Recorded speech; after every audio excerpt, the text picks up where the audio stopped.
February the 23rd, beautiful Monday morning. Welcome to the Morning Brief. I'm Kayode Okikelu.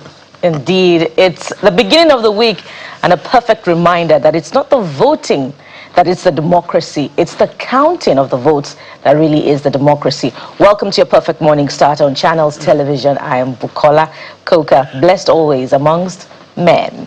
Hi, Jeffrey. Bukola, good morning. I'm grateful to be here, alive, well, with my family outside here. Grateful to be alive and well. Thank you so much for joining us on the program where we help you binge through the biggest happenings in the country right here on the Morning Brief. Guys, it's not the voting that counts. I heard that for the first time. I'm sorry, I just... Let me write it down. Need to... Say that, can you say that again? Well, it's not the voting that's the democracy, it's the counting of the votes. That's the democracy. So counting on two levels. Your votes must count. Absolutely. And then the counting of the vote. Yes. But there has to be a voting before the counting. Indeed. This is just an academic exercise. So what counts? But we absolutely get what you mean. What counts? The votes, right? Absolutely. So did the votes count yesterday? Shazam twisted me to agree, but absolutely that matters. And this is off the back, obviously, of what played out in the nation's capital, the FCT. I've described this as a local contest with a federal context. That's my own 2 cents to this, because it's a local government election. I like that. In all ramifications. But it is conducted by INEC. So this is the very first test of the Electoral Act 2026, in a manner of speaking. Call it pre-season match, call it a foretaste, or what have you. This election in the FCT, well, it's the FCT Area Council, but it's a local government election, so it's not confusing for you. It was a real test or foretaste of what we may see in 2027. A quick walk down memory lane. From 1999-ish, a party called the PDP had always dominated the FCT local government elections. Well, we had ANPP here and there, but it had been the PDP consistently up until 2016, when the APC said, well, we're taking it from here. So consistently from then, it has been the APC. Well, at some point, they shared it a piece, 3-3 with the PDP. But this time around, the results are out. The APC with 5 area councils and the PDP with 1. But here's a side note. Remember that it used to be the PDP from the 1999 up until 2016. So judging by that, it won't remain the same. What is the point here? As Bukola said, it is the counting of the votes that matter, your votes counting, but also the governance of it.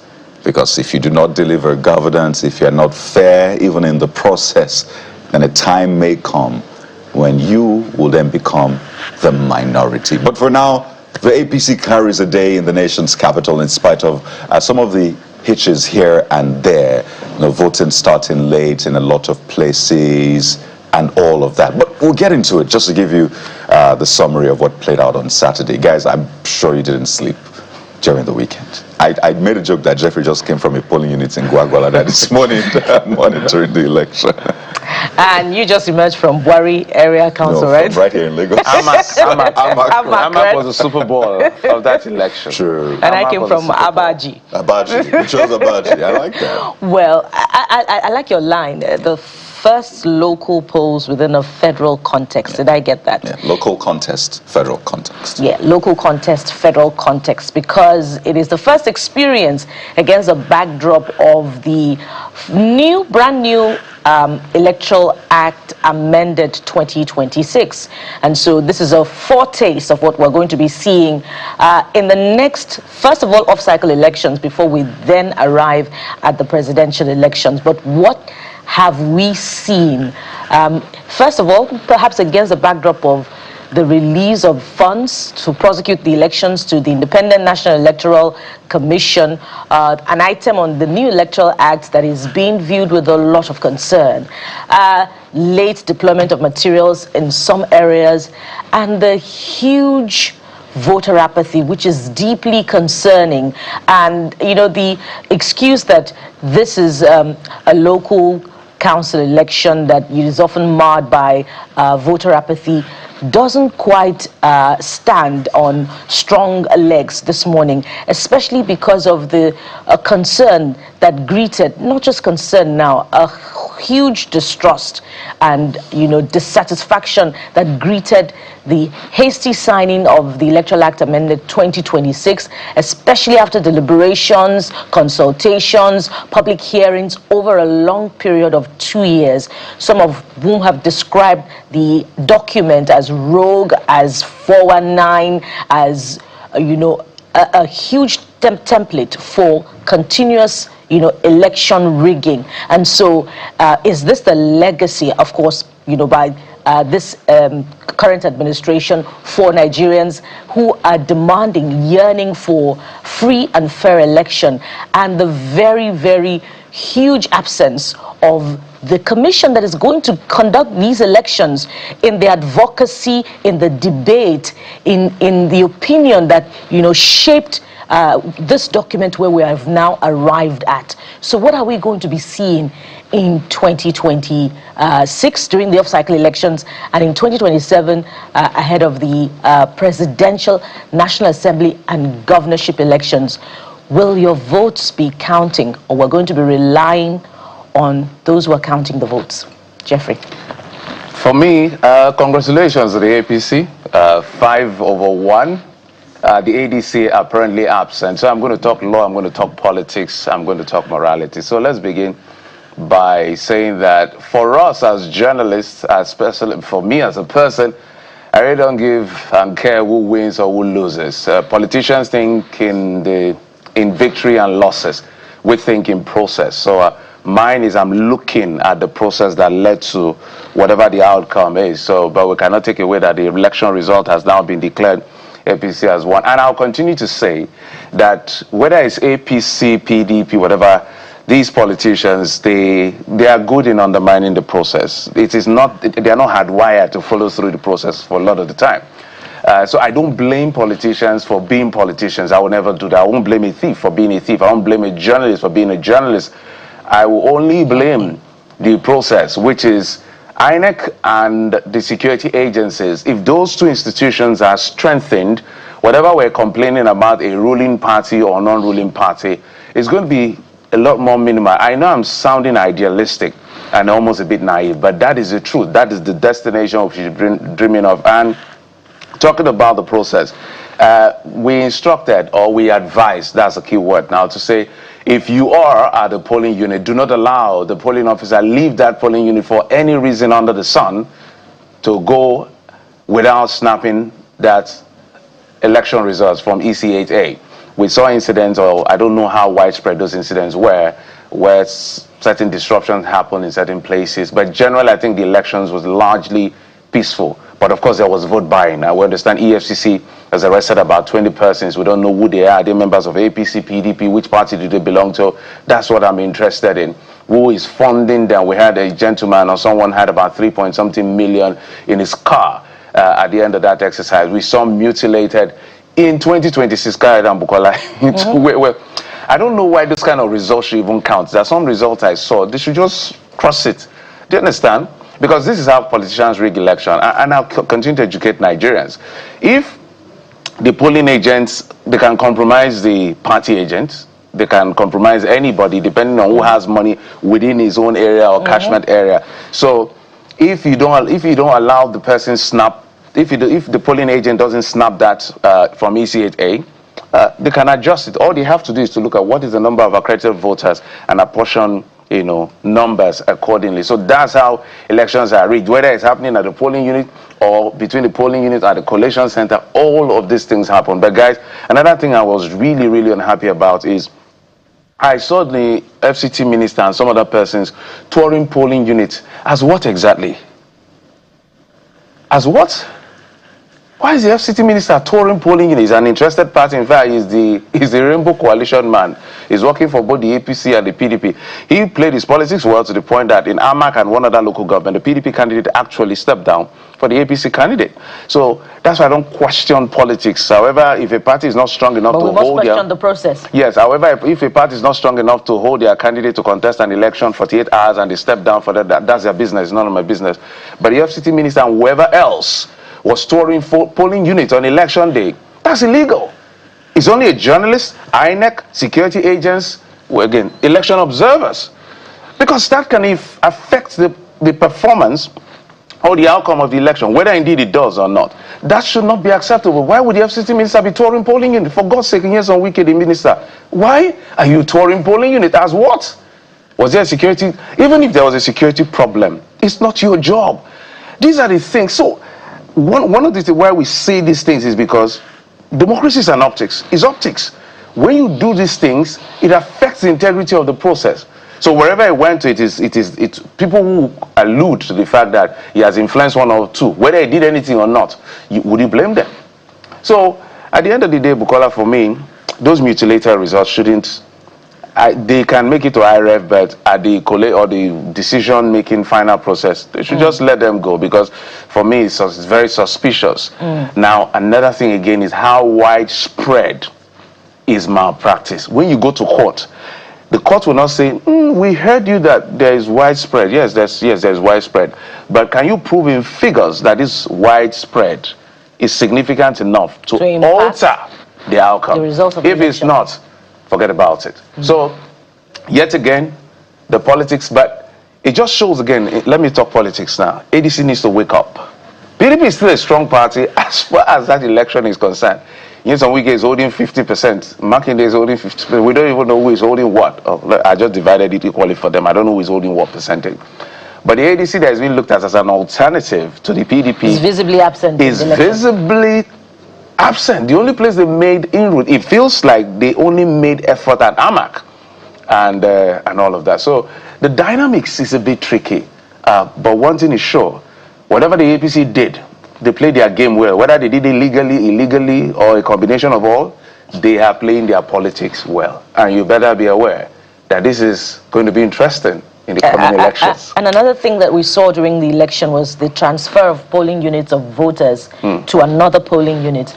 And a huge number of voters in Abuja, in the Federal Capital Territory, were disenfranchised as a result of that process. Indeed, some got notifications about the transfer of their polling units, but that was on election day. And so if your new polling unit was maybe 500 meters away from your former polling unit or your location, then that's a huge inconvenience, to you. And then you could just decide to say, oh, I'm not, bothering about this exercise after all.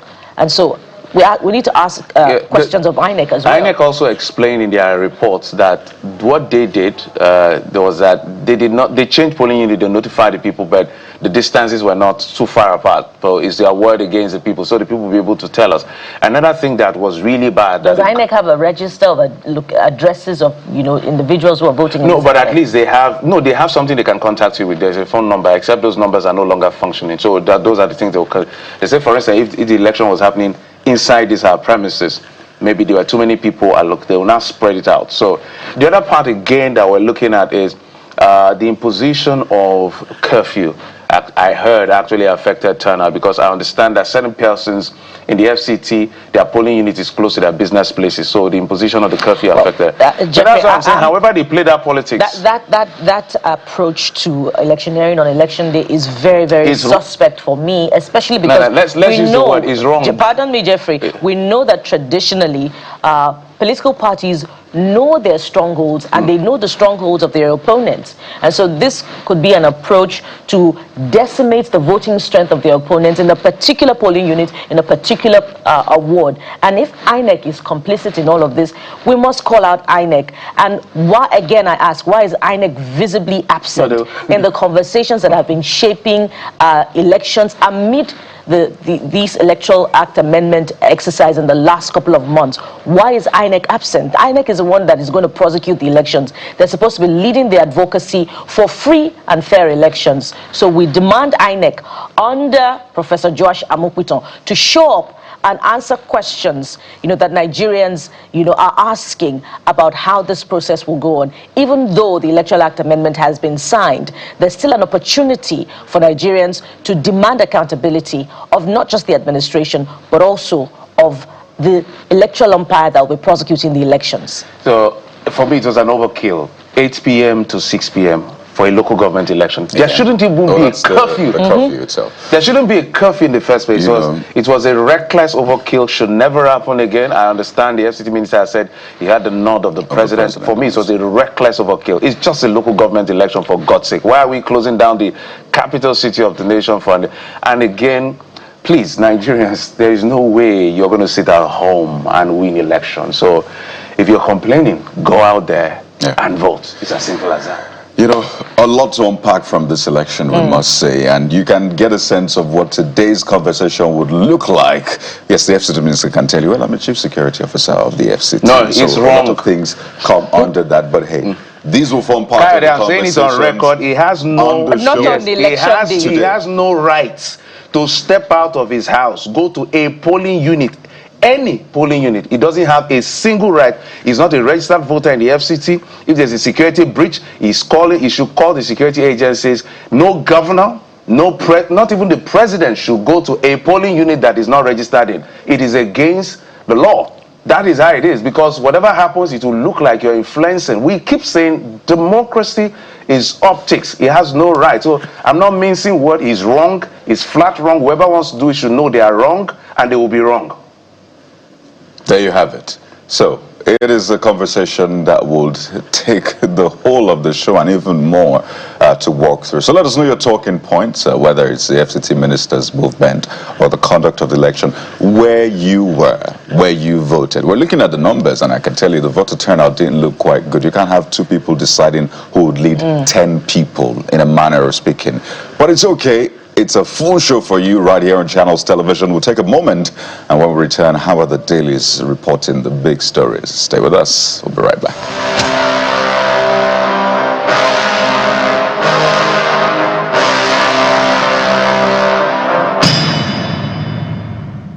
Let's get to what the dailies are saying. I'm bringing our guest, Mr. Marcel Mbamalo. He's a publisher, Prime Business Africa, journalist, joining us right here in our Lagos studio. Mr. Mbamalo, thank you so much for coming on the program. Your debut on the program, right? Yeah, thank you. But not the Channels Television. No, not the Channels Television, actually. Let's take a look at what the dailies are reporting. Of course, it's going to be sweeping on the elections because this was the litmus test. According to Kayode the last time, where he said it's a must-win for the APC, and I think they did a great job in killing it. 5/6, right?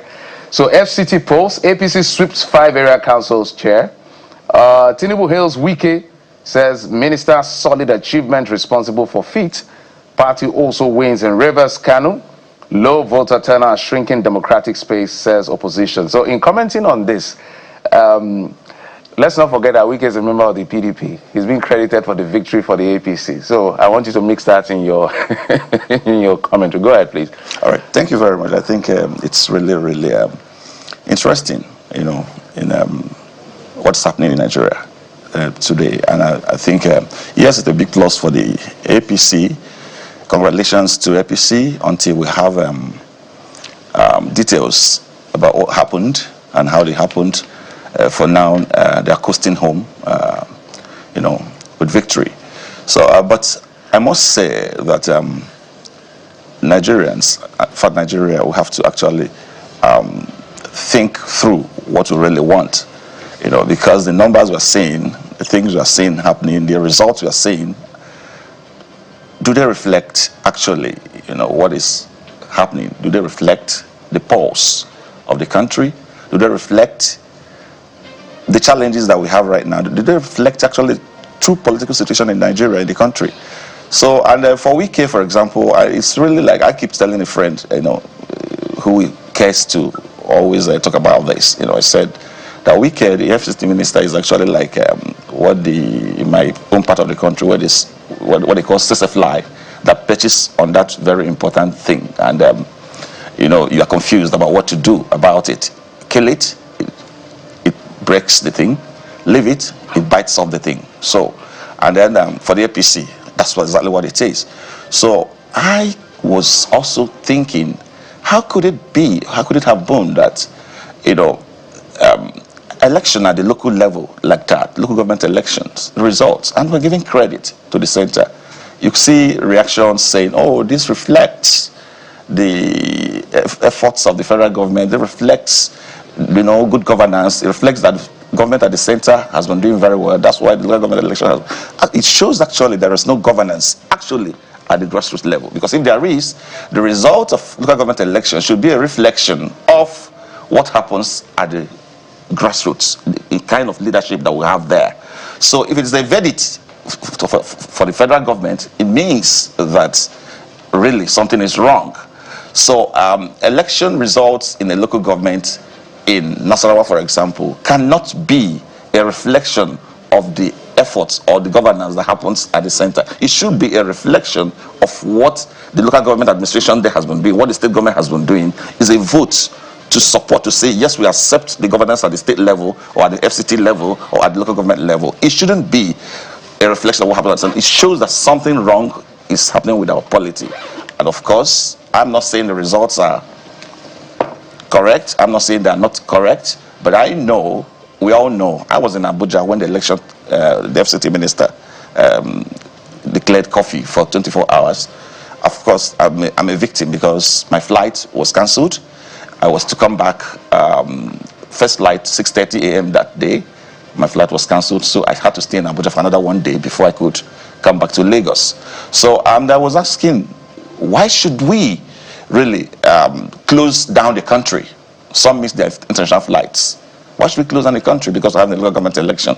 Why should a state, because it's having an election, block the entire country? If Ogun State is on election, for example, a mini election in Ogun State, then you block the road. Those who are traveling from Lagos to Ondo State will not be able to pass through because you have an election. It shouldn't happen. In civilized times, when you have elections, the country will work normally. Everything will move normally, and the election will still take place. So I'm looking forward to a time when the country would have a system that allows the system to work when elections are taking place. I think we should begin from there. So congratulations to APC, but I know that there is something wrong with that result. A result that you have 5 or 6, yes. A result where you have,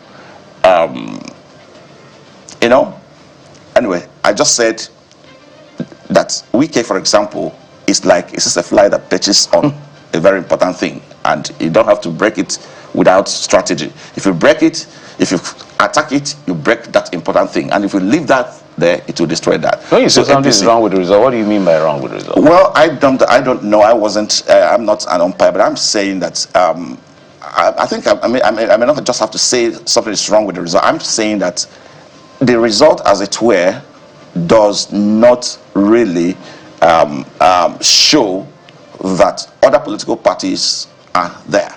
Because maybe you have to blame the other political parties actually. Are you going to blame the APC for the other political parties not showing up? Of course, we don't have to. We don't have to until the details of what transpired come out.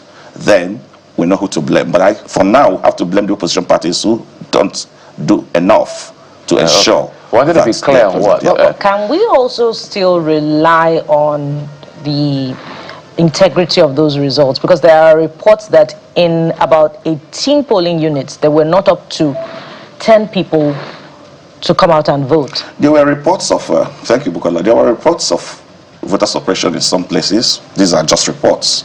I wasn't there. But there are reports of voter suppression. There are reports of voter apathy. I was in Abuja on the day of election, actually. There was serious voter apathy. The movement restriction by the FCT administration also helps to oil that voter apathy. You see that people could not move around. People could not just, get to even those whose units, polling units were changed, actually couldn't get to those locations. One, because they got the notification very late. Two, they don't have the mobility. They didn't have the mobility, the means to get to those locations. So I think that a whole lot happened. But as I said before, until details come out, until those who monitored it officially come out with details of what transpired, then I don't think we should continue with the congratulatory messages to APC until that happens. Well, the results are out. The results are out. They play their politics. They have congratulated Right, themselves. you might say. They play their politics. That's why we say I would never quarrel with the politics of any political party. I'm just interested I'll question everything that has to do with the process. Because very quickly, let's head to the next paper. And I have the Abuja Inquirer, curiously, as next on this one. And it is, trailing the local council elections. Wike delivers FCT to APC. I like that. Gets Tinubu's praise. Voter apathy, Mars poll. ADC CSOs cry foul. Little wonder that the civil society organizations and the opposition parties are also, putting a huge question mark on this result. And if you looked at the PDP statement, in which it, though congratulated its candidate who emerged victorious in one of the local councils, but it's also, resolving to look into some of the concerns that trailed the elections. It's alleging, as you said, voter intimidation, voter suppression. So beyond the PDP now, look at the other political parties. What are the options open to them? And is there really any hope, for them to seek redress in court? Well, first of all, let me just say that for what has happened in FCT, you could see that this is not just about e-transmission. The 2027 elections we are talking about is not just about e-transmission. The challenge that we have there is not just about e-transmission of results. There's much more to it. You could see manipulations. You could see allegations of manipulation. You could see, as I mentioned earlier, voter apathy. You could see vote suppression and the rest. So the opposition parties should do much more than just give marching orders to voters to please defend your votes, defend your votes, defend your votes. Sorry. Defending votes, for me, it's just empty if they don't structure in such a way as to have presence on the ground, have presence across the polling units. And those presence they're going to have, it's not just having presence for the sake of having presence, but being actively present. That's the only way you could defend your vote. It is not by just a blanket directive to Nigerians, defend your votes, defend your votes.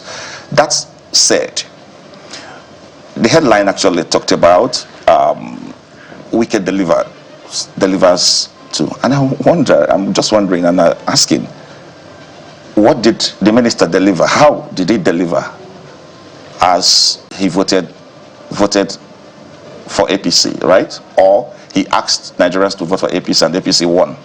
So when we keep, sometimes the narrative, the way we even frame the narrative, makes a right-thinking person wonder, are we joking? Are we really in a big joke? Because if you say the FCT minister, for example, in Abuja, was able to deliver to APC, all the 5 local governments to APC in Abuja, delivered in Rivers, and delivered in which other state now? Kano, to APC. How did he do that? If we have a transparent system, it's impossible anywhere in the world for a minister of a federal capital territory to deliver 3 states to the ruling party by just being the minister or by being a member of 2 political parties. Just that's one vote. We can question the anomaly, but let me give you an instance. All right. He made 2 PDP candidates in Amak and one other local government to step down. So that's why I said I don't question the politics. I'm interested in the process. So that is a big deal for a candidate of what we can now see that the PDP, at least in this election, is the real opposition. Yep. Made 2 of its candidates say, guys, let's be. And those votes are now given to the APC. So okay, you cannot dismiss that. Yes, of course. But maybe you might say the politics leading to the election, the politics of the PDP, the APC, the issues within the opposition party, the PDP, how he triggered it, what he did, his role. Maybe that's what we're referring to. But the election proper, fine. He made them step down. But then, how does that influence the election on that? In fact, the narrative, I keep talking that even we in the media, also the way we craft the narrative, because I feel that it's an insult to a country to say, for example, that a sitting minister is able to influence results in 3 states just because he asked someone to step down. The president said he has done well as a minister. What I'm referring to. For the president actually congratulating him and saying that is also not it's not a good thing. Well, to say. Let's quickly go to the Vanguard newspaper. It also leads with the same story. APC for other parties ready. Vanguard is concerning the 2027 elections. So What does that mean? Well, you see, it's a breakdown from the Vanguard, just looking at the readiness of the political parties in a manner of speaking. They say that 16 in disarray may not present candidates for most offices. So while we are talking about the FCT local elections, the Vanguard is looking ahead to the 2027 elections. So it's a page 5 read, as I said.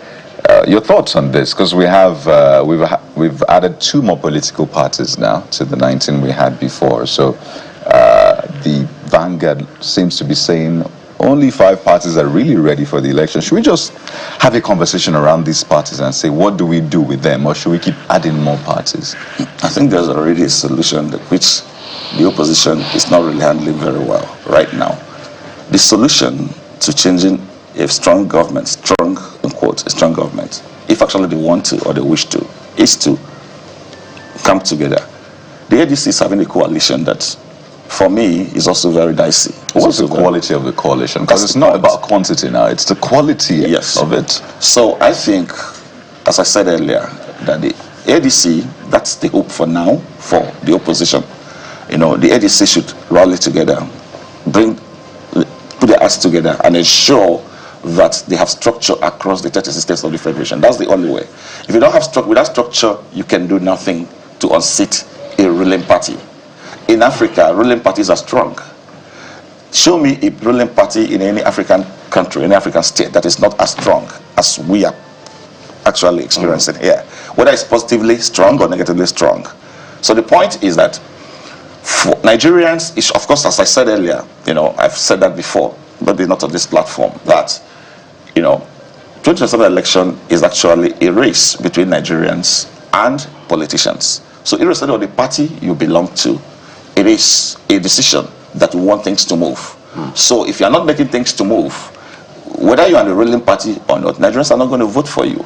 And that is the reason we are talking about making the votes count, ensuring the votes count. So opposition has to do much more. What INEC is not doing right now, opposition should do. What is that voter orientation? All right, Ms. Mbamalo, of course. Congratulations to the APC again. They played their politics, as I said. And also the fact that it doesn't necessarily mean when the ruling party wins, something went wrong. We must also manage that narrative pause, because I know even in the era of PDP, when they win, people feel like something went wrong. They could have played their politics well, but as we say, as journalists, our job is the process. I'm not interested in who wins, who loses. It's all of the process. And that's why we query every inch of the process, which is what guarantees election integrity. INEC, police, and the rest of them. Marcel Mbamalu, publisher, Prime Business Africa. Thank you for coming on the program. Thank you very much, Jeffrey. All right, we'll take a break. When we come back, we'll be speaking with the National Publicity Secretary of the All Progressives Congress, Mr. Felix Morka, who is joining us on this to talk about the outcome of Saturday's FCT polls. Join us again.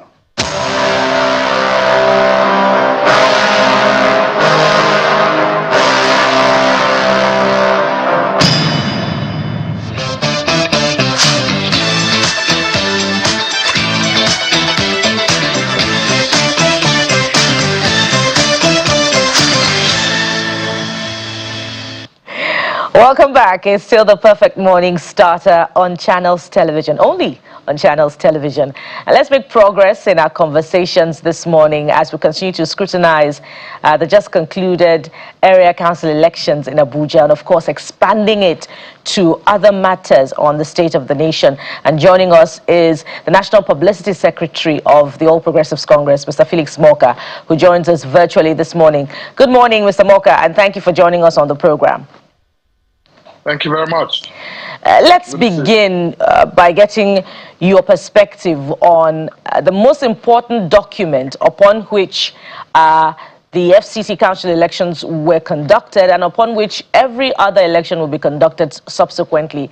That's the Electoral Act amended 2026. And of course, the most important item being, I believe, Section 63, sub 1, guaranteed electronic transmission of results, but with manual backup. Many have described it as a missed opportunity by your political party to give Nigerians a legacy of free and fair elections. That's among other things, other adjectives like it's a rogue document and all of that. How do you respond?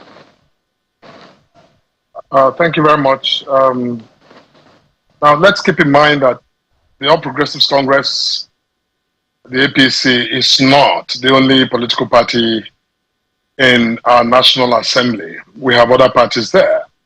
So whatever the outcomes of deliberations and bills that are passed through the National Assembly must be considered as the output or the product of, the combined efforts and the collective will of all of the members of that parliament.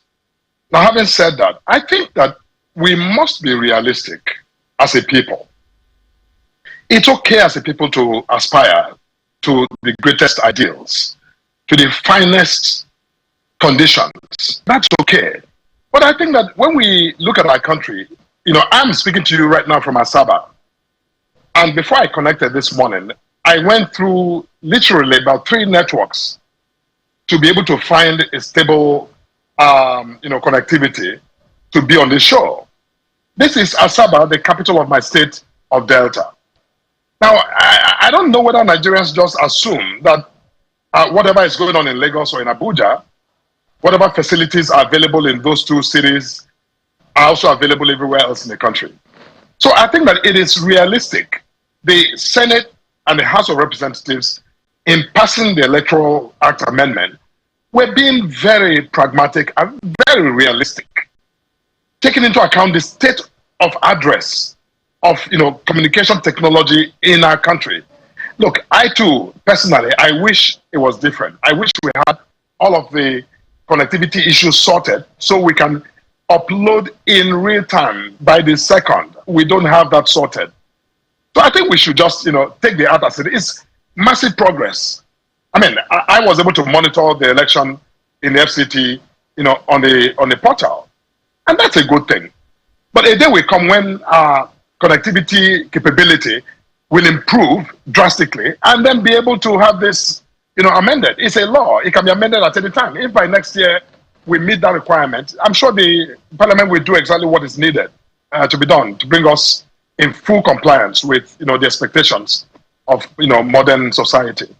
But Mr. Morka, INEC did tell us as far back as 2021 in its report that internet connectivity was solved by about 93% of polling units nationwide. You talk about the lawmakers, reaching a decision, but there were opposition lawmakers who were against that particular item on the document, but they didn't have a choice because of their numbers. And we could also talk about the role of the House of Representatives, which rescinded its decision against its earlier stand of December 2025 after it had guaranteed electronic transmission of results without any clause. Well, there's a reason you have a bicameral legislature, where you have 2 systems, the House of Representatives and the Senate. There's a reason for that. It's embedded in the understanding that lawmaking is not dictation. People are open to persuasion. That you have 2 chambers considering the same bill, offering their thoughts and their ideas. See, which is why at the level of synchronizing, some of those inconsistencies are then eliminated based on available evidence, available arguments, and what is the most reasonable, in the circumstances. That's the whole. So what you're pointing out is not tension between the 2 sides. I think it's what is expected in a democracy with the parliament of this kind.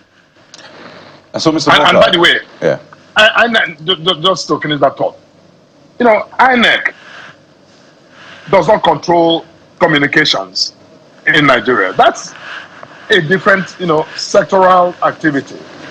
So I don't know who did the report of INEC that said we had such level of penetration. But look, it is what it is. I know that, from where I'm making this call, I can't begin to tell you how I am connected with, stable internet right now talking to you in Asaba, Delta State. Well, INEC itself, during previous processes, had said, well, indeed, there is enough connectivity to make this happen. This was already resolved before 2026 or the 2023 National Assembly even began looking at the Electoral Act of 2022 again. This was already done and dusted before now, and that is a given. But I want to ask you directly. Nigerians are waiting to see what 2027 election will be like. But for a lot of people, they have a fair sense of it from this election in the FCT, the conduct of it, some of the failings, some of the wins, and what have you. And there are those who are saying the APC knew that this was a must-win election, must win either by hook or by crook, because this election, yes, a local contest, but the context is federal in a manner of speaking.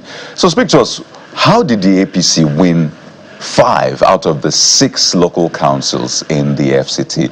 Is it by hook, by crook? What exactly what went down, Mr. Morka, to win this election? Kayode, I'm surprised you're asking this question. What exactly do you expect me to tell you? The truth, Mr. An election Morka. was called. No, listen, Mr. Kayode. You know, when you say the truth, what is the truth? The facts. What is the truth? The truth. Thank you. You know, the facts. The fact is that an election was called, and Nigerians who were eligible to vote in the FCT went out to cast a ballot. And the authority that has the power to regulate and monitor elections did so and called the elections in favor of the APC. You see, what exactly, so what is why are you framing the question as such? Is it that the APC goes into an election and APC, you know, is not expected to win or should be discounted from winning? Why are you shocked that the APC won? I'm not shocked, Mr. Morka. I can tell you I am not shocked, but the question is how did the APC, it's a question without any ulterior motive. Our job is to ask the questions and get you to speak to it.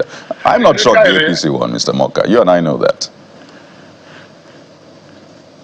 You have a different outcome of that election? Say that again, you know, sir. Look, do you have a different outcome? No, my question is, Mr. Morka, my question is simple. How did the APC win this election? No ulterior motives, just straightforward. No, I answered you already. Nigerians who are eligible to vote went to the polls, cast their vote. The votes were collated and counted, and results were called by INEC. And, you know, every other trapping, you know, that was required to be fulfilled in an election were met. So the result is what the result is. The APC won in the majority of the councils in the FCT. That's the answer to your question, if that's what you're asking for. Or let me rephrase it. Why did the people, as you said, vote for the APC? What did they find attractive about the APC, Mr. Morka? Because for a lot of people, they believed it was by hook.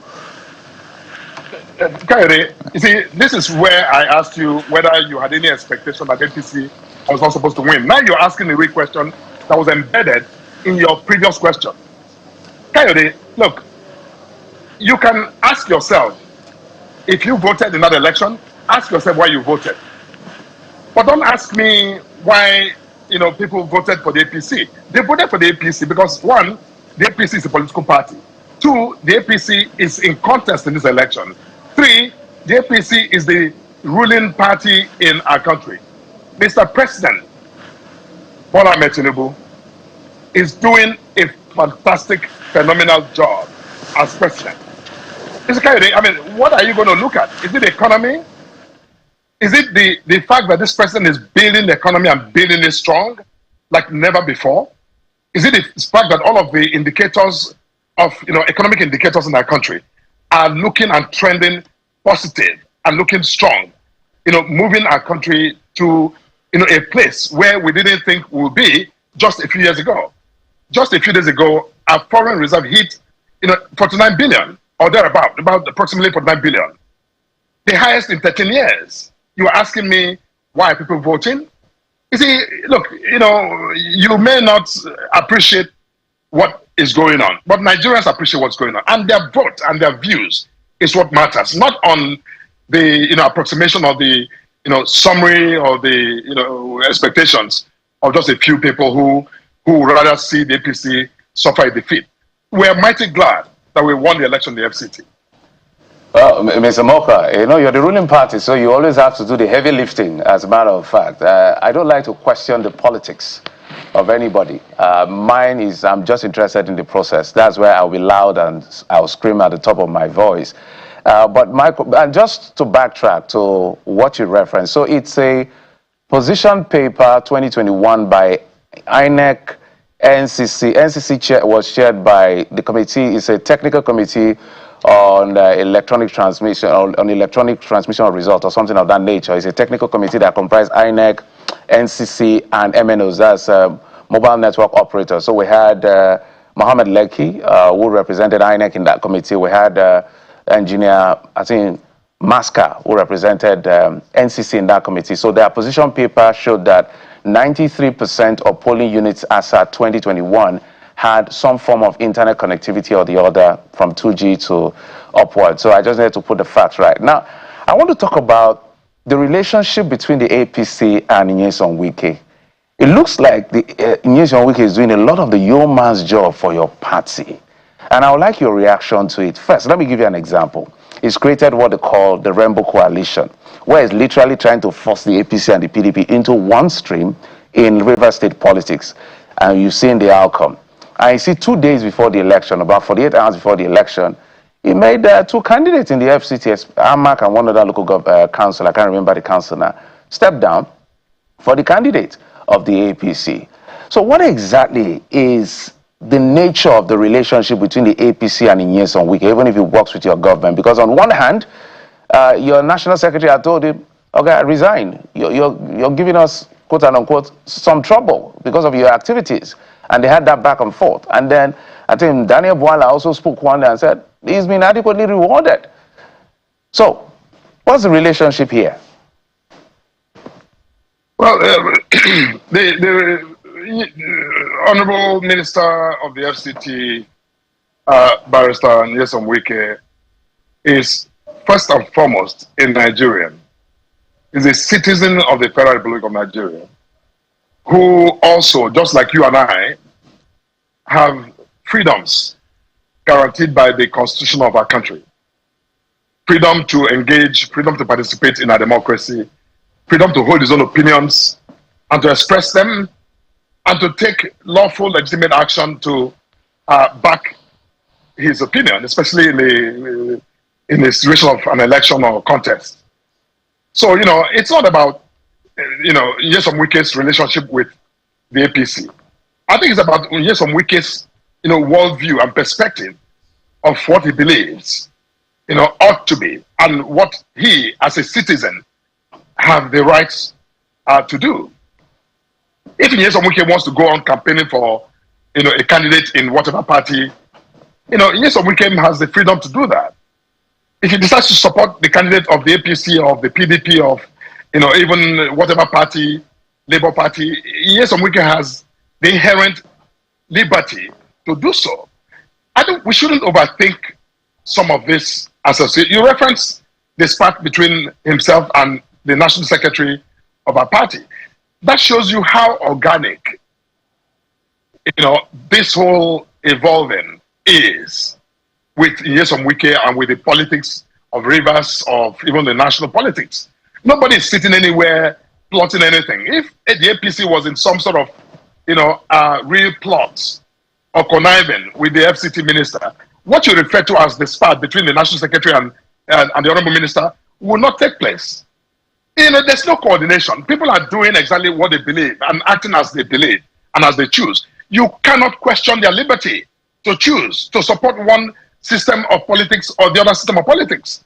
You see, we must all wait and let this all play out, in the fullness of time. So, Mr. Morka, my apologies. So this because of time, this is my question. And of course, if you're in a political party and you're working for another party, it's clearly anti-party activity. Liberty, no liberty. The rules are clear.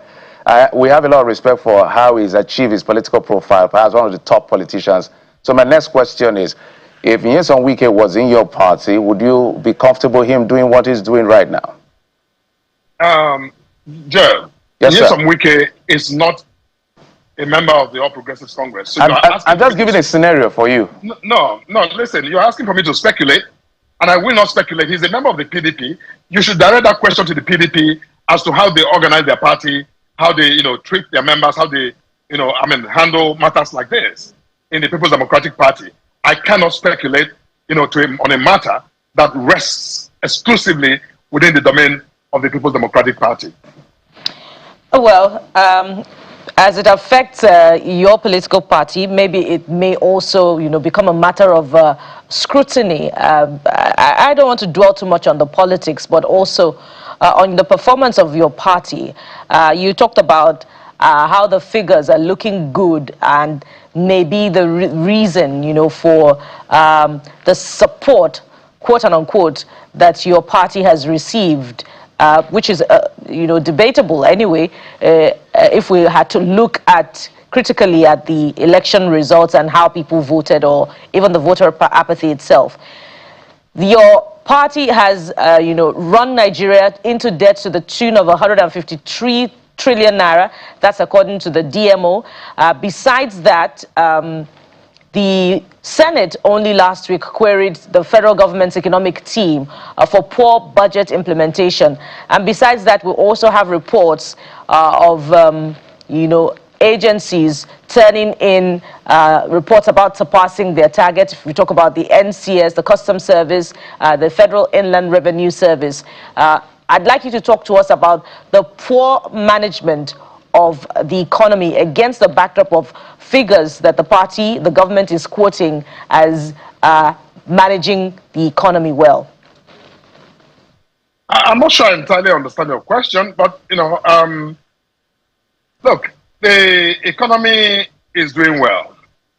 When an economy is doing well, even in the economies, some of the greatest economies in the world, whether it's the United States or China, does not mean that all of the numbers always align. There will be queries. There will be questions.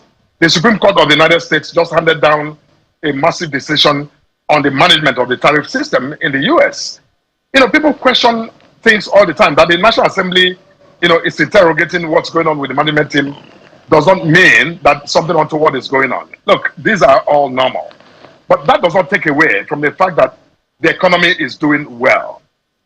We are today exporting far more than we are importing, and which is not something we, accustomed to in the last, several years. So many things are going well. The NEL Fund, I was just at a convocation ceremony in my hometown of Abo at the University of Delta, where the Vice Chancellor announced that 4,000 students of that institution benefited from NEL Fund, who otherwise will be struggling to pay their fees and to, get their education. Now, you're telling me that if an election is called in Delta, those 4,000 students will go vote a party that will hopefully, maybe abolish the NEFOD system, after they win? No, those are people who will vote the APC to support this president so that that program can continue and continue to benefit other people. You see, this is where the media, I think, is losing it in some respect. We must understand that both the media, we're all citizens, Nigerians are citizens. We cannot always second guess their intentions when they support the ruling party, because the ruling party, is getting a lot of things right. Yes, nothing is perfect in our country. It was never perfect. It will not be perfect even in the nearest future. But make no mistake, we are moving, and the country has, as a train, has left the station. And I think, a lot of Nigerians appreciate that.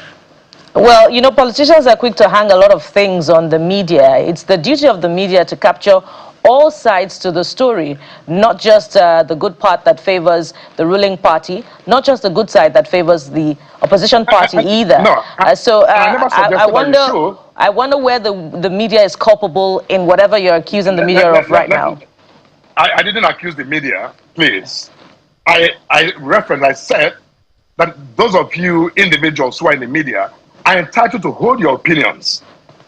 Just like citizens, like the students I referred to, are also entitled to hold their opinions and make their own analysis.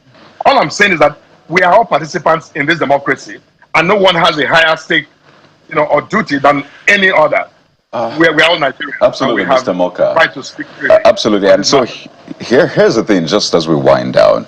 These are facts. The Senate had a sit down with the president's economic team, and they queried why MDAs aren't getting monies. 2.2 trillion naira is owed contractors. In fact, the accountant general had appeared before that, where they questioned him that where is the money? We're saving money, but the money is not flowing. And he had to say, well, I can only give money that I get. Clearly saying that the money is not coming. And he talked about the fact that, well, there is even no ways and means to buffer just in case they wanted to fall back to something. So those are the facts, really. It's not an opinion, just to put that clearly.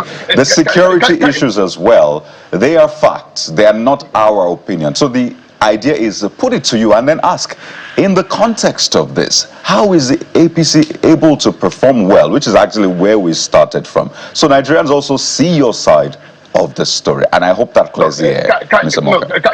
Kayode, no, just to respond to that. You see, that's my point, Kayode, that the Senate and the National Assembly are doing their job. Their job is to oversee the workings of our government. And when they ask those questions, does not mean that the economy is in any kind of trouble. That's my point. Those are processes Mr. that are expected. Contractors are being owed 2.2 trillion naira. Budget performance is low. In fact, they said that instead of having almost 60 trillion naira budget, let us cut it down because our projections will not meet up with it. No, it's not the Senate's opinion. They are facts, is what I'm trying to say to you, Mr. Morka. Kayode, just stressing that they are facts does not undercut the point I am making, which is that I'm only just saying to you that the Senate is doing what they are required to do. And that you don't therefore, because the Senate is, interrogating aspects of the management of, a sector of the economy, therefore the economy is in trouble.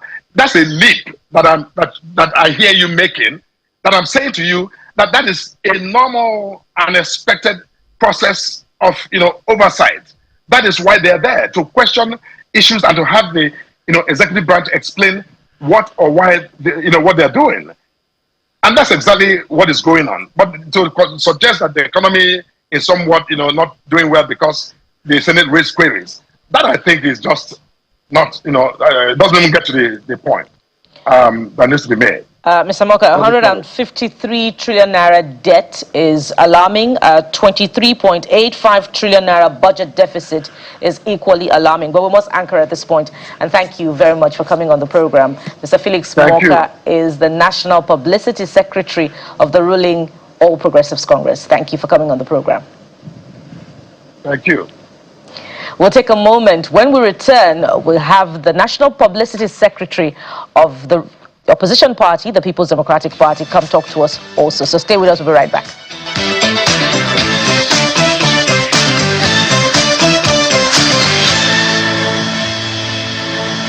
All right, the National Publicity Secretary of the opposition People's Democratic Party joins us on the program, Mr. Ini Ememobong, wearing the party attire.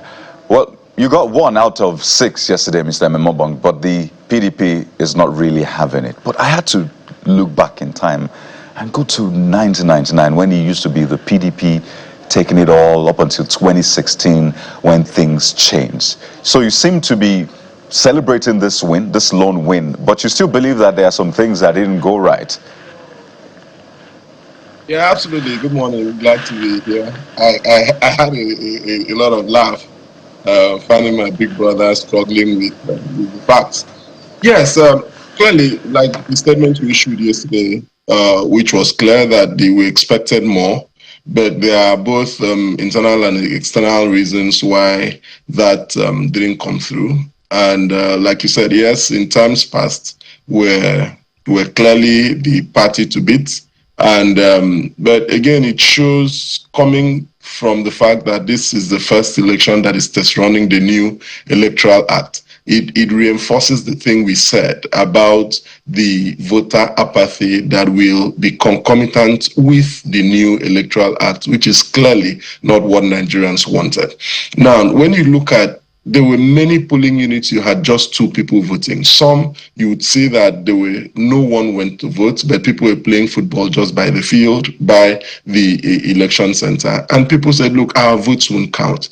And when you go to the local government, Kuje, the area council in Kuje, you would ask yourself, how could an election that ended by 2 or 4 p.m., how were you unable to find results until 3 p.m. the next day? That clearly would show why real-time electronic transmission was important. And backtracking to what my brother Morka said, that he had a challenge joining from Asaba. That's not an issue. Like you mentioned, NCC, INEC, and the Technical Committee on Electronic Transmission, as at 2021-2022, in preparation for the 2023 election, had attained 93-95% penetration. As we speak today, 2G network, which is what is needed. What he needed to join was internet connectivity for video, which is clearly stronger and can have a challenge. But in every part of Delta State, Morka cannot deny that people are doing POS transactions. He cannot deny that people are sending text messages. He cannot deny that people are sending WhatsApp messages. Even on the high sea, I was on my way to Nembe Brass the other time. All through the 2-hour ride on the high sea, I was using my phone and at least sending WhatsApp messages. Remember, that's different from doing video streaming, which may be a challenge because of the weight of conversion of the video. So what happened yesterday and where we have issues, incidentally, we are not sore losers. What we are saying, and you see that the race in most area councils were clearly between PDP and the APC. Now, so where we have a challenge is clearly in Kuje, where you found out that if you say that of Kabe Ward was hard to reach, which is what the INEC statement says, what happened to the central ward, which is the central point where it's on land, it's not hard to reach? How come their results didn't come? And you've seen video of even police people accepting that police people came in buses to shoot and carry materials, carry result sheets. This is what we have been shouting about. Remember what Igini said. Igini clearly dissected the elections and said, look, if people do not have confidence, number one, if people do not also know that what happens in the polling unit is what will be transmitted, and we're asking for INEC, if not for any reason, review, just look at the result sheets that came. And I mean, this is a test case for the Amupiton INEC leadership. Look at the result sheets that came. You see where the total number of registered voters is, the total number of accredited voters is 213, but someone will have 1217. I mean, way above a triple multiplication of the total number of voters. We can't be having this type of elections. And again, a lot of things went wrong in that election preparatory to it. The curfew, which all critical stakeholders had said was absolutely unnecessary. Having a 22-hour curfew before an election, that could also have had an impact on it. And the dissonance between what the minister said, what the FCT police command said, and at the end of the day, again, the minister is not a voter in the FCT, but he was on parade. I think that we need to remind Mr. Minister that he's not the governor of the FCT. And I mean, look at the crowd he was carrying. That alone could compromise election integrity.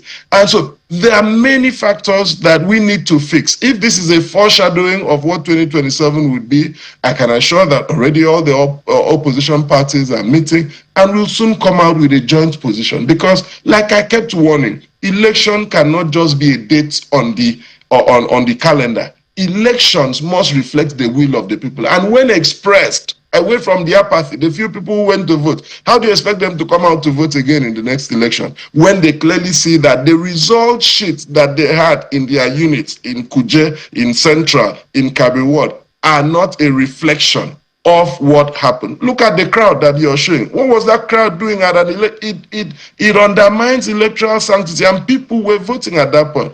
He wasn't an INEC official, he's not an observer, he's not an election monitor, he's an interested party. 48 hours before then, he was moving around forcing members of the People's Democratic Party, and I'm sure that even the chairmanship candidates in Kuje very soon will be issuing a statement, forcing them to step down. Those who agreed to step down did that. Those who didn't, he promised them that they would not win. And you remember the statement he said, do your own on Saturday, leave the rest for me.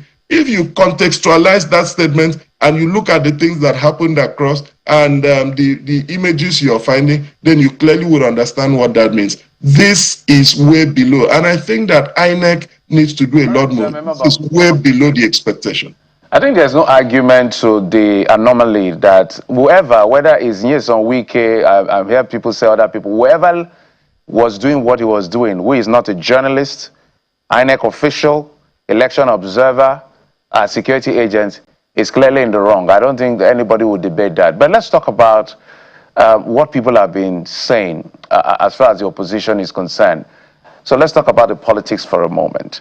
The voter turnout was low, although INEC said compared to the previous election in 2022, they say it's about 10%. This is 15%, so it's quite low when you look at certain decisions that were made in certain polling units to elect who is going to lead those councils as chairmen and councillors. Did the PDP do enough work? Because we can blame one thing or the other over whatever. Do you think the PDP did enough to mobilize support for its candidate in this election? Because at the end of the day, it boils down to the party's ability to convince people to vote for them, whether it's APC, PDP. So for your party, since you're the one, we just spoke with Morka, we asked him how the APC won, he's explained himself. Why do you think the PDP lost significantly besides winning one, that's Gwagwalada? Well, a plethora of issues will account for that, which again, we must be sincere.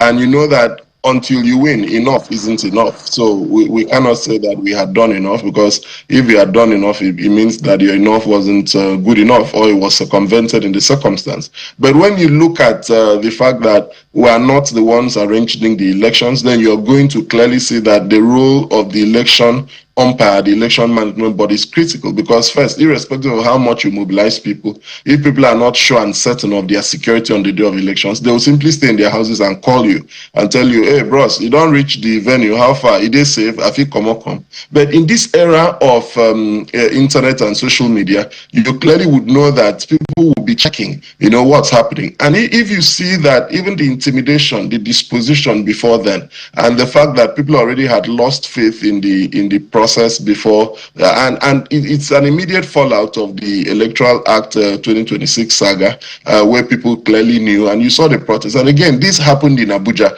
So when you look at the proximity between the National Assembly situated in Abuja and the entire AMAC election, so people clearly knew. But in terms of internal issues of the party, yes, the candidates of our party were selected by our predecessors, the Damagun-led ESCO. And clearly you saw that two of them stepped down well ahead, even without consulting, allegedly withdrew from the elections, without consulting or informing the party. Even their vice chairman were still on board running. So you just saw that those were personal decisions. Again, it goes to our position, which we've always said, that politics must be accompanied by principle. If we want to be an opposition party, then we should be an opposition party, which is why you now understand, and no one is in doubt as to which PDP is an opposition party and which, people by expelled members of our party are an annexure of the ruling party. If I may come in here, so I deliberately asked that question to follow up with the next question, which is the fact that besides what has played out on the field, or whatever is being said to have played out on the field of election, the internal, you can clearly see to a very large extent, you might not be able to blame the APC for what happened to the PDP in that election. Given you're a strong member of your party, which you guys have counter-expelled yourself, made candidates of your party, we may have had a chance perhaps, step down for the APC candidate. So should the PDP be surprised that they lost the election if they didn't play their politics well because of a divided house? No, just taking from your mouth. It's just like saying that a member of Channels is now poaching people for another television, and Channels has said that person is no longer. Can you still, would you still, even by conduct or by expression, still refer to that person as a member of Channels? I mean, that's clear, which is why we took the decision we did in Ibadan, which is why it's clear now as to who is for the party. The PDP is an opposition party. It's not an appendage. We are not running the Chinese-style ruling party system that the other parties survive at the mercy of, which is why we've been fighting, which is why we've been advocating that if a multi-party system, political system must be in Nigeria, then what is happening is wrong. And all people of good conscience must condemn it. When we shouted about this, people made jokes about it. And this is a foreshadow. If we don't fight the way we are fighting to retrieve the party from the hands of these buccaneers, then you're going to find this type of thing happening in 2027, where not just the PDP, if you check, almost every political party has landmines being placed for them consciously, in a bid to see that the APC is railroaded back to Asoro. But clearly, we're also taking steps to ensure that those things don't happen, which is why you are seeing us having a hardline position in the rebirth process of the party, and which is why we're in court to argue these issues, to say that if people do the sort of things they've done and the party has taken a lot of decisions about them, what is the challenge about that? So clearly, we are an opposition political party and we must provide alternatives to them. We cannot be having a circumstance where in 2027, which is why we don't want Nigerians to be disappointed. Because if you allow the party in the hands of these people, then you're going to find a situation where 48 hours before the election, a presidential candidate endorses another presidential candidate. Recall that in this country, during the Abacha transition, you had 5 political parties saying that a gentleman who hadn't even bought a nomination form was the best for the party, and all of them stepping down. We don't want a reenactment of that period, which is why, as the opposition, we are meeting, we've spoken with the ADC, we've spoken with Labour, we've spoken with NNPP, and we are looking, but we also need Nigerians to know that if the owl cries in the night and the child dies in the morning, there is no difficulty in linking the source, the cause and effect of it. But what we are saying is, we are not just sitting as lame dogs to say, oh, this is what's happening. No, we are fighting back. We are rebuilding trust. We are getting to, All right. Mr. Ememobong, since you referred to Channels Television, perhaps it's apt to say at this point that it's very difficult for, it's easier for the camel to pass through the eye of the needle than for poaching to be done at Channels Television. It's a very close-knit family, and the results are there to show for it. But we cannot say the same for the People's Democratic Party, because you're about to lose another key member of the PDP family that has demonstrated loyalty over the years, even amid the defection rumors earlier on of the governor of Adamawa State. He was categorical about Adamawa being PDP. But what we now know is a suggestion to the contrary, that he may be leaving for the All Progressives Congress. So your party is about to lose another key member. Talk to us about that. Can this be salvaged? And, relatedly, the area council elections in Abuja, there is a statement that you signed congratulating Mohammed Kasim, I believe, who won Gwagwalada. And there is a statement of another publicity secretary of the Ayanwu group, who is also congratulated Kasim. So talk to us about that. How should we be processing these different statements from your party?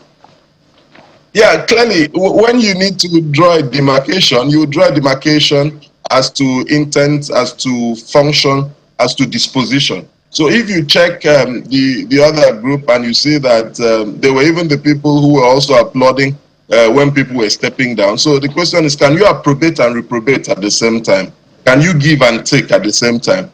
Incidentally, the Kashim and the gentleman in Kuje are people who have related with us, and we gave them encouragement. We've been fighting both in front and behind for them. And so congratulating them, even the processes that led to their eventual successes are things we can't even speak about. But those are the issues. So it's not difficult to know who wanted to win election and who was happy that their people were stepping down for people. Again, that goes to, now on the issue of Adamawa. I was in Adamawa 2 weeks ago with the governor, and he said to my hearing, in fact, he repeated it at the airport, that he's a member of the PDP and he's going nowhere. I mean, Shakespeare says there's no art or science to decipher the mind's construction on the face. But if we are people of principle and the things we say, our words are a bond, and I mean, I was the national chairman of the party also mentioned it at the last NWC meeting, that the governor of Adamawa State, Amadu Fintri, His Excellency, is still a strong member of the PDP. And until any express action is undertaken to the contrary, then we can't comment on it. We cannot put the cart before the horse. I mean, there is no law that prevents him from doing so, but he's been a person of morality. He recently launched a book called Fintry the Man They Could Not Stop. So in that book, he's painted as a gentleman of strong character and morality. And if you also view his political trajectory, you can find principle in it. If he chooses to jettison principle, well, history and posterity are the ultimate judges of human conduct. But as of today, in my personal relationship with Amadou Fintry, governor of Adamawa State, in his relationship with the NWC, as the chairman of the convention organizing committee that produced us in Ibadan, as a person who just 2 weeks ago hosted us and had private meetings with us, as a gentleman we met in Bauchi a few days ago, who reiterated. In fact, even after the president left, he's also had communications with the NWC, and he has said, I am a member of the PDP. How much more can you ask that? We cannot repudiate a person who himself has reiterated a stated fact, which he intends to hold on to. Well, the beauty is that this particular interview and this clip will remain online for future reference. But we have to thank you so much, Mr. Ememobong. We must reiterate that for the local councils, the chairman, they must also speak to the people. We've seen a trend where these chairmen do not speak to the media. Once they are elected, they close shop up until the next, well, it used to be 3 years, now it's 4 years for elections yet again. So I really hope that at least your own party's chairman in Gwagwalada will be different, as well as others. Speak to the people, engage the media, let us know what you're doing, let us interrogate these issues for the good of our democracy. But Mr. Ini Ememobong, thank you for your time on the program. Wish you the very best in the build-up. I agree with you on that, and I've spoken to both those who won and those who have been declared as losers to ensure that they engage with the media, because this process, and I can assure we've set up a legal team for who have complaints to me. Thank you very much. Wish you the best. Thank you. We'll take a moment now. When we return, the state of security in Benue State and the state of your health. The NCDC joins us in a moment. Stay with us.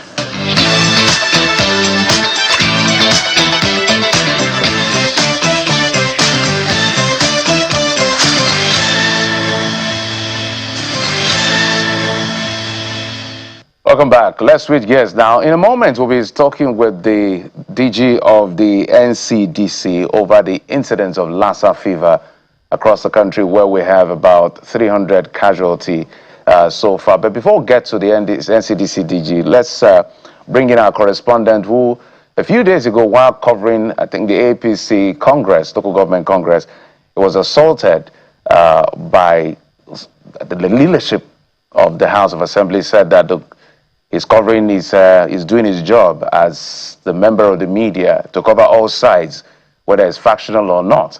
But it looks like the Speaker of the Benue State House of Assembly was quite uncomfortable, but we'll allow him to give us the full story. Our correspondent in Benue State, join us from Makodi, Mr. Pius Angbo. Pius, thank you so much for coming on the program. Thank you very much, Jeffrey. Good morning. On Saturday, I had an incident with the Speaker of the Benue State House of Assembly, Mr. Alfred Vega. But this started from Friday night, when the Congress committee sent by the APC from Abuja were received by the caretaker committee chairman of the party, Mr. Benjamin Omale, at the party secretariat to begin the distribution of local government Congress's material. We covered that process.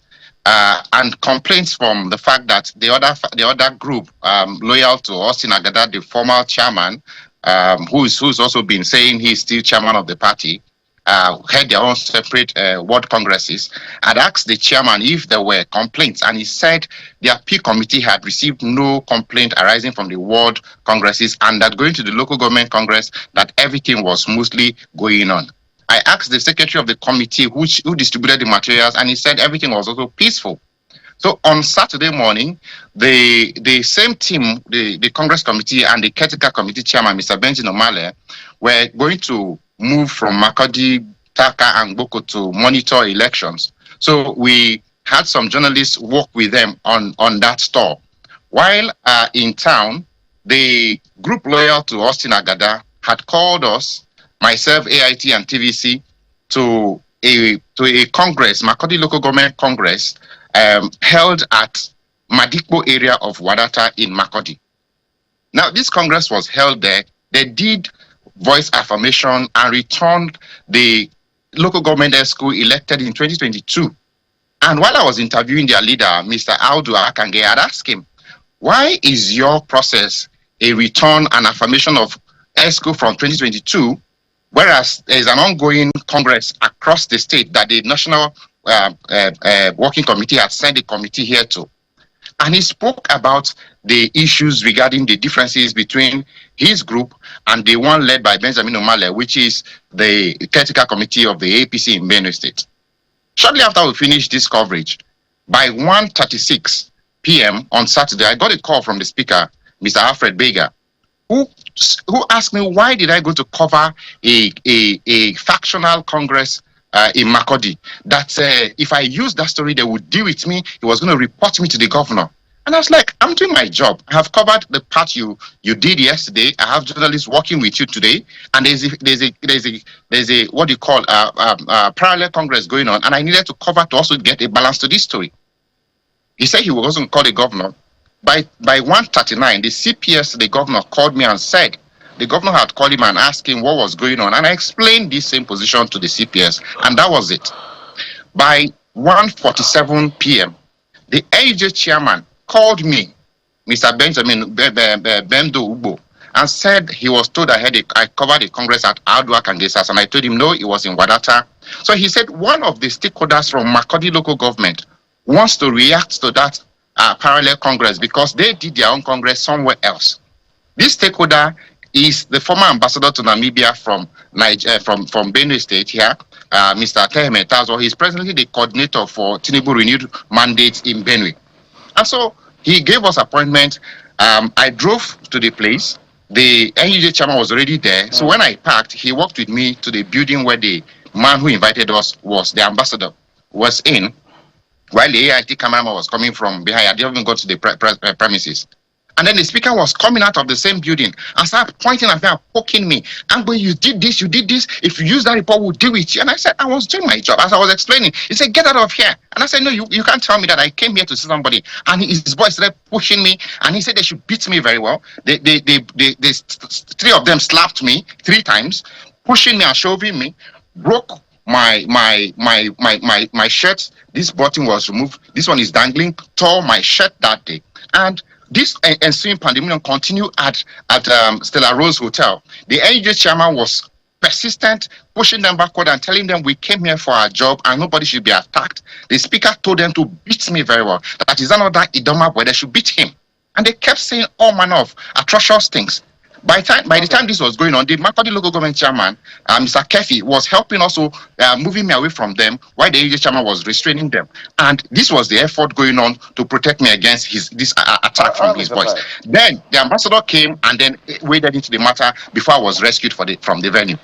All right, Pius, we're sorry for what happened to you. Unfortunately, it's very sad that you're doing your job and the speaker could not read in between the lines. It's a shame that he could not know that all sides will be represented in any situation, and I'm sure we're going to escalate this even further. We need to mainstream this so that everybody will get to see, so that in case the governor is not sure what he's hearing, he can hear it directly from you, and the speaker himself will see. We hope we can have him one day here so that he can come and explain himself why he would poke or mobilize someone to beat a journalist who is only doing his job. And that is very unacceptable by any stretch of imagination. We apologize. We're sorry for what you had to go through. We're happy that you are not hurt beyond what had happened, but we can trust that this is not going to be going under the radar. We're going to follow this to the end at the end of the day. Thank you, Pius. Thank you very much. All right, let's switch gears now. So we needed to bring that up to speed. We're just doing our job, for God's sake, guys. We're just doing our job. So allow us to do our job. That's all we ask for. You can do whatever you want to do, but just let us do our own job. Our job is just to see and report as they are. Let's go to the Director General of the Nigeria Center for Disease Control, Dr. Lajide Idris, who is joining us from Abuja studio. Doctor, thank you so much, and thanks for your patience, sir. My pleasure. Thanks for inviting me. You know, Lassa fever is an issue that is quite recurrent in our country, and there are several layers to why this happens. So, first, I would like you to begin with an appraisal of efforts so far. Give us a bit of data, confirmed cases, fatalities recorded, and then we can now go on to see whether we're making progress in terms of incidents of Lassa fever and fatalities and what we can do going forward. Well, let me say this. We go through our seasonal calendar every year, and we know precisely when these diseases occur or about to occur, and we start preparing even before they start occurring. And that's what we've done for Lassa fever. Most of the preparations have to do with making preparations for the inevitable things that may happen in terms of training personnel, pre-positioning materials that would likely be used when you have that outbreak, providing reagents, consumables for detection, and then liaising with the states in trying to get them ready for this kind of thing. And we start tracking cases across the country. Once it gets to a particular level that is, we don't find particularly acceptable, we activate our Emergency Operations Center, which we did much earlier. And every week we meet to address whatever challenges we occur across the states. With respect to the current outbreak, the most important thing that is alarming to us is, one, the number of healthcare workers affected as compared to the previous years. Right now, we have about 1,500 cases, suspected cases. We have about 318 confirmed. Unfortunately, about 70 deaths, bringing us a case fatality rate that is high, which is totally unacceptable. And that's why, again, based on that, we intensified our efforts. But like I did say, the alarming thing is the number of health workers involved now, which is slightly different from what happened last year. And this we investigate thoroughly, and we discovered some of the problems why. If health workers have been affected, that's a serious issue, because these are the people who are supposed to be treating patients in the community that are affected. What we've discovered is that a lot of the health workers involved have very low index of suspicion when it comes to Lassa fever. You recollect a case, some of them are clinicians going to operate and not knowing that some of the cases they are operating on or dealing with have Lassa fever. So around this period, we must raise the level of index of the suspicion. Secondly, which is most importantly, if you are dealing with infectious diseases, there are certain precautions health workers must take, and that's what they call the infection prevention and control. The issue of what to wear to protect yourself, either goggles, face masks, hand gloves, PPEs, etc. You know, we realize that in most of these states, this is not the case, and that's why again let me say again that out of the number of cases we have, about 5 states contribute almost 90% of the cases, which is alarming. And that's why when we send out our teams again to support these states, to find out what could be going on, what they are doing right, what they are doing wrong, we discover strategies that we send them again just to teach them how to treat these cases. Some of them have treatment centers that are not manned. Some don't have treatment centers at all. Some apparently, again, do not know how to treat these cases. But most importantly, the people who contract the disease do not report on time. And the longer you wait, the more fatal it can be, because Lassa fever can be treated if people present early to healthcare facilities. When it presents like the normal, most times when people present, they think it's malaria, and they start treating before, until they start seeing the terrible symptoms like bleeding through the orifices. That's why it's called hemorrhagic fever. It's in the same class as Ebola, yellow fever, etc. So that's the problem here. I also do know that we sent out advisories. We sent advisories to the states, especially with respect to healthcare workers. we've been in contact with commissioners of health over the state. And one of the problems, these problems occur within the local governments and states.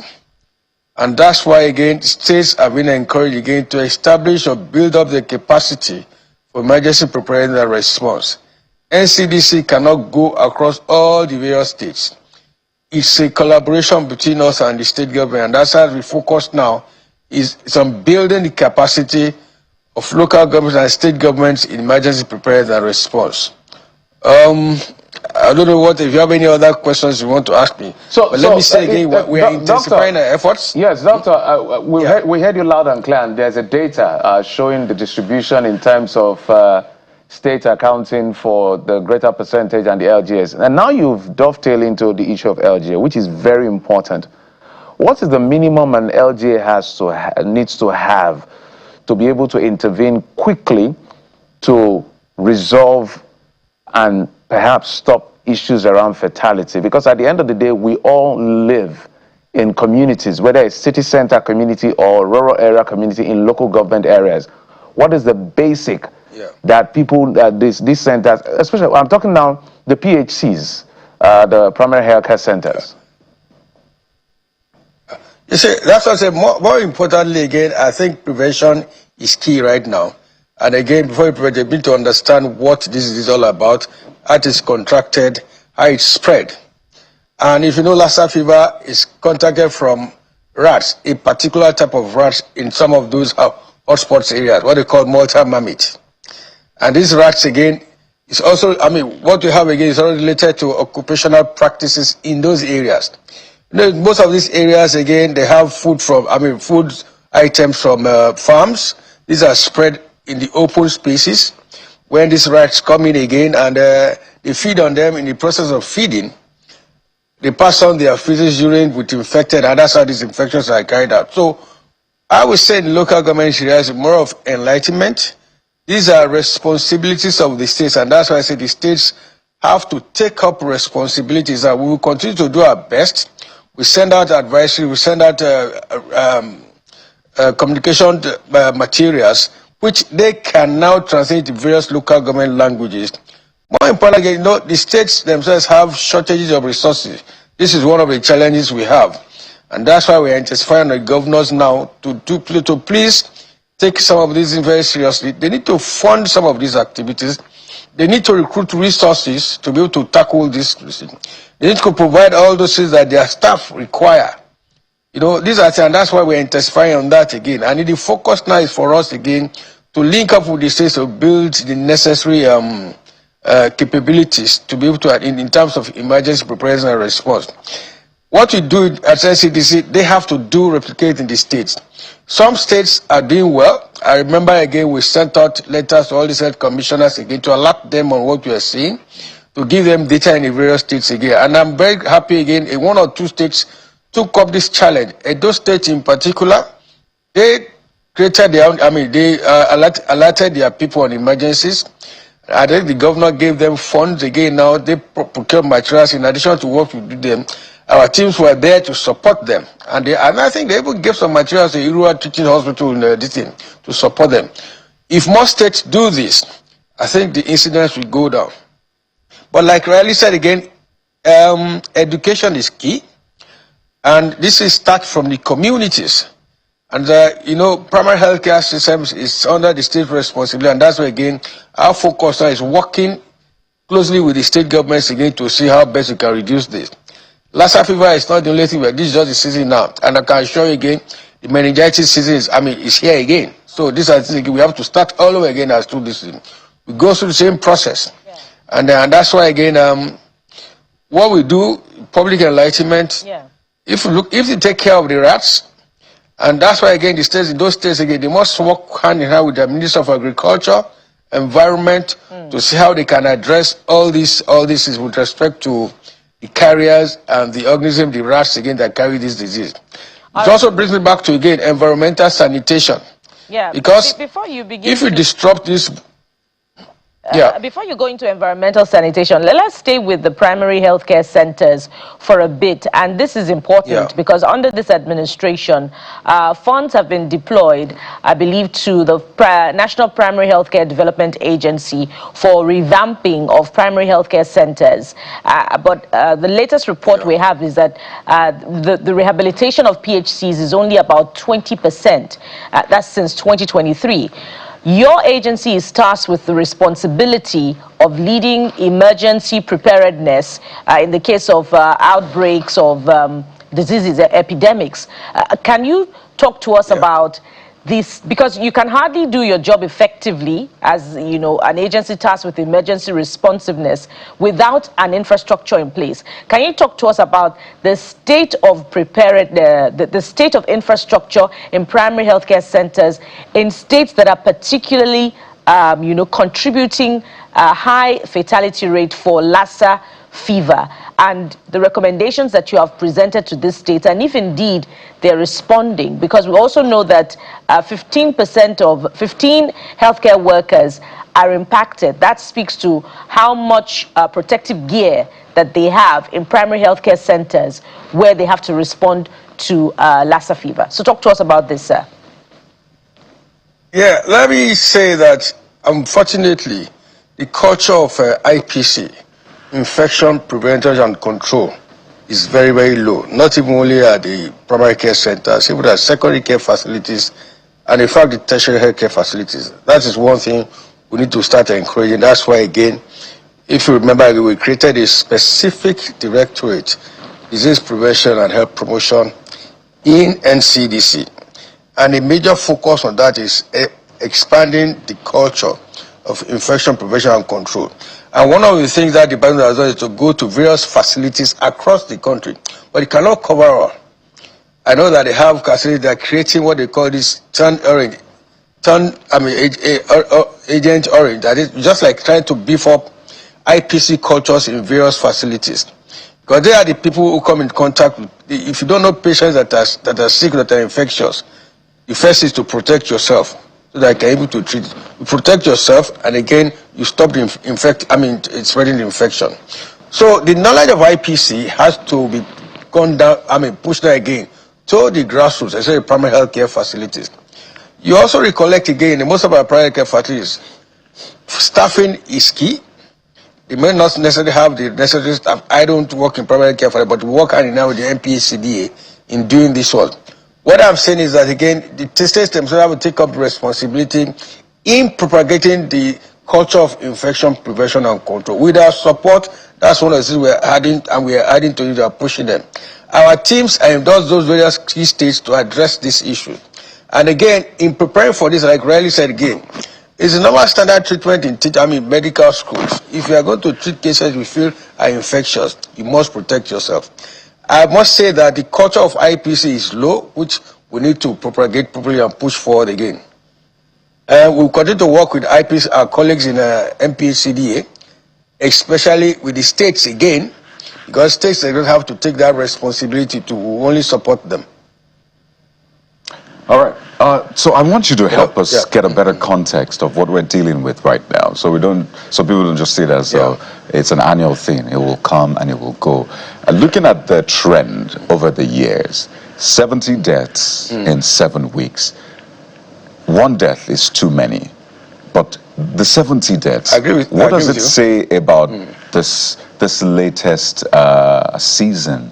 Is this worse than we've ever seen? Is this normal? Is this lower? What does this latest one say? Like I said, when we looked at the records, comparing the situation now with the similar situation last year, we are doing better. But the only problem now is the issue of this number of deaths and health control infections, which is a bit strange. Are you with me? So, and that's why again we went into our data and looked at what could be the cause. We found out the cause, and that's why we're propagating now again IPC. We need to strengthen our IPC issue, and I assure you again, once we do that, once we gather the state, push the states again, I think what we say again at the end of this season, we have lower figures than we had last year. I know it's alarming because it's not the best. It's not the best of things to see here now. We need to reduce those figures.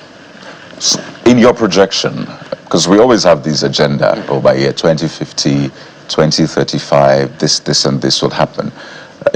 Lassa fever is described as a disease of poverty. I mean, when you Google Lassa fever, and it's sad to say, even the origin of Lassa fever itself is from a state, a town in Nigeria, in Borno State. So when you Google Lassa fever anywhere in the world, you see the countries that come out. Nigeria leads. So it's sadly a disease of poverty, a disease that has now been associated with us, which should not be. So when are we looking at to say Lassa fever, after this year, no more? You will not be a recurring decimal in Nigeria. Do we have that vision? Are we working towards that? If we do, what year is that? No, let me say, the vision of NCD is to reduce as very low as possible all these incidents. Let me again, apart from what we do here in terms of our operational episode, research is key. What we will find out now in going through the literature now, what we are seeing now, Lassa fever is carried by these particular rats that are found in specific areas of this country. More time I made. But figures again are coming up again with the fact that some other types of rats might be infected. You understand me? So this, but more importantly again, the best way to address this is to get the Lassa fever vaccine. And that's what we're working on seriously. Unfortunately, to develop a vaccine takes quite a period of time. You have to go through the clinical trials and all and that kind of thing and see they have best. We're working hand in hand with several groups again to look into this development of the Lassa fever vaccine. If we can get that candidate, we can do that again. So does that mean, Doctor, we don't have a terminal, pardon me, does that mean we don't have a target, a goal that we want to stop Lassa fever by this year? Does that mean we don't have that? I can tell you that, let me just put it this way. We will reduce instead of Lassa fever to an appreciable level in next 10 years. Why I said that is because developing a vaccine for Lassa fever takes a long time. I'm not going to lie to you. I'm not going to tell you I'm going to reduce Lassa fever by 10 in the next 2-3 years. What I say that I will reduce the incidence of Lassa fever in this country appreciably to an acceptable level. The death rate is low, is high. The plan is to get it lower up to less than 10, which we work assiduously at again. But the fastest way is to develop these vaccines. So at the corner again, there's a group of people working on these vaccines, working hand in hand with some colleagues and stakeholders from outside this country, from other part of regions of Africa. If I tell you that I will stop Lassa fever in the next 5 years, I'll be lying to you.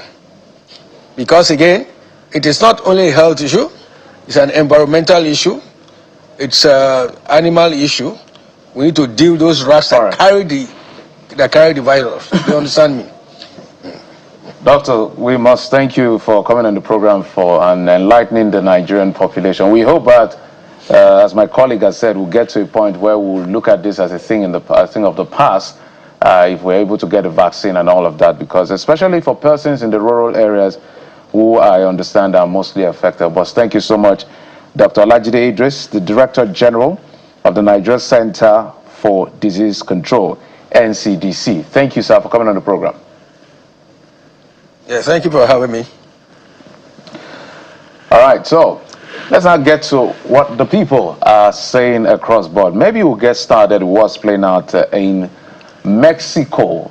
Some people call it Mexico, where a cartel leader, a Mencho, was killed by the army, and then in retaliation, these people went rogue, literally, destroying and killing, if maybe in the process. The name of the cartel is Jalisco New Generational Cartel, CNGC, and of course CJNG. CJNG. So because it's Mexican. Mexican, yeah. The English translation. So his real name is Nemesio Ruben Cervantes. Yeah. I understand he's a 49-year-old former policeman. His cartel is so notorious that at some point they used rocket launcher to bring down the military's aircraft. So this is a big deal for El Mencho's people who have gone rogue to destroy as many things in their path as possible. This can be very scary, guys. Absolutely. I know cartels, they don't care whose ox is God. They are coming for blood. Yeah. They are coming against the state. So this is very worrying scenes and signs and signals and visuals coming out from Mexico. And you're saying a lot of chaos at the airport, International Airport. That's a Guadalajara International Airport. So Jalisco is sort of north of the capital, right? But it's in western Mexico, so it's as far away from the United States as possible.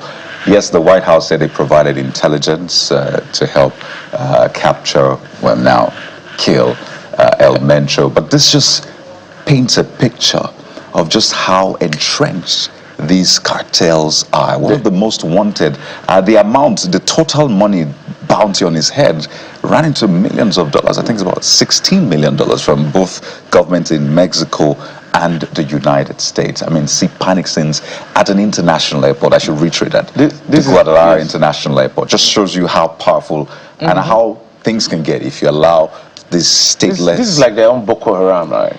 In a manner of speaking. Yeah. And an airport is supposed to be one of the most secure areas in any country of the world, but you could see the chaos there, right at the Vallarta Airport in Mexico. So your point, is quite clear about allowing non-state actors. In this case, non-state actors get so much power that they're able to challenge the state to this level. It's very disturbing to allow anything to escalate to this point. As a matter of fact, it's very worrying. Because this particular cartel, for instance, has the capability of rocket launchers. That's to tell you. They use drones. So this is not a joke. How the state allowed it to escalate to this point is a different kettle of fish. But I don't think we have any more time. Yeah, just to say that schools have been cancelled in several cities in Mexico. Local and foreign governments are warning citizens to stay inside. So it's not a pretty sight. It's not a movie, okay? These are not scenes from a movie. These are real scenes. It's sort of a battle between cartel and the government in Mexico. Oh, guys, that's it on the program. We thank you so much for your time and your company always right here on the program. I'm Jeffrey Zongo. Bye-bye. Sunrise Daily is up next. Thank you for being there. It promises to be an amazing week. I am Bukola Koka. And I'm Kari Dekikilu. Let's have a great week, shall we? Goodbye.